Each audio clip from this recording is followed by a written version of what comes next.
रीत ने पूनम की जान बचा ली है। पूनम के साथ बहुत बड़ा धोखा हो गया है।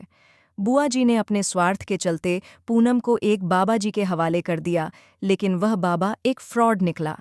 उसने पूनम के साथ गलत काम करने की कोशिश की। रीत को पूनम की बहुत चिंता थी, इसलिए वह तुरंत अपने दोस्त को लेकर बाबा जी के पास पहुंच जाती है। वह एक नकली गेटअप में वहां जाती है और चुपचाप कोने में जाकर छुप जाती है ताकि देख सके कि वह बाबा पूनम के साथ क्या कर रहा है। जैसे ही वह देखती है कि पूनम और बाबा एक कमरे में हैं, उसके रोंगटे खड़े हो जाते हैं। पूनम बुरी तरह फंस चुकी होती है और रीत अब उसे बचाने वाली होती है, लेकिन यह इतना आसान नहीं होता। रीत को भी वे लोग पकड़ लेते हैं और कैद कर लेते हैं ताकि वह बाहर जाकर कुछ न बता पाए। लेकिन राघव की मदद से किसी तरह सब कुछ ठीक हो जाता है। पूनम और रीत दोनों ही बाबा जी के चंगुल से बचकर वापस आ जाती हैं। अब घर में बड़ा तांडव होगा। बुआ जी ने पूनम को ऐसे घटिया बाबा के पास भेजा था, इसलिए घर के सभी लोग, खासकर राघव, बुआ जी से सवाल जवाब करेगा और उनसे पूछेगा कि आखिर आप चाहती क्या हैं।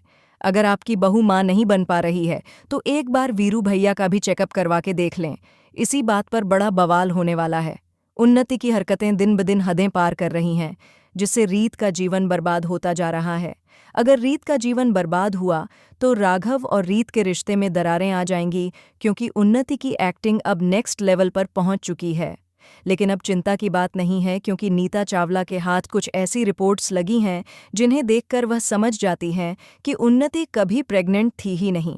वह सिर्फ एक नाटक कर रही थी। अब नीता चावला अपनी ही बेटी उन्नति को एक्सपोज करेंगी। सीरियल में बड़ा ट्विस्ट आएगा। बुआ जी भी एक्सपोज होंगी और नीता चावला उन्नति को भी एक्सपोज करेंगी, क्योंकि उन्होंने गोद भराई के समय उन्नति और बुआ जी को बात करते हुए देख लिया था। नीता चावला के नेचर में जो परिवर्तन आया है वह सिर्फ और सिर्फ एक्सपोज करने के मकसद से हुआ है, ताकि वह उन्नति और बुआ जी को बेनकाब कर सकें। इसलिए वह आज जानबूझकर उन्नति की बुराई कर रही हैं, ताकि सच का पता लगाया जा सके। देखना काफ़ी एक्साइटिंग होगा कि उन्नति कैसे एक्सपोज होगी। तब तक बने रहिए और रीत को सपोर्ट करने के लिए एक लाइक ज़रूर करें। अगर आप चाहें तो मैं इसे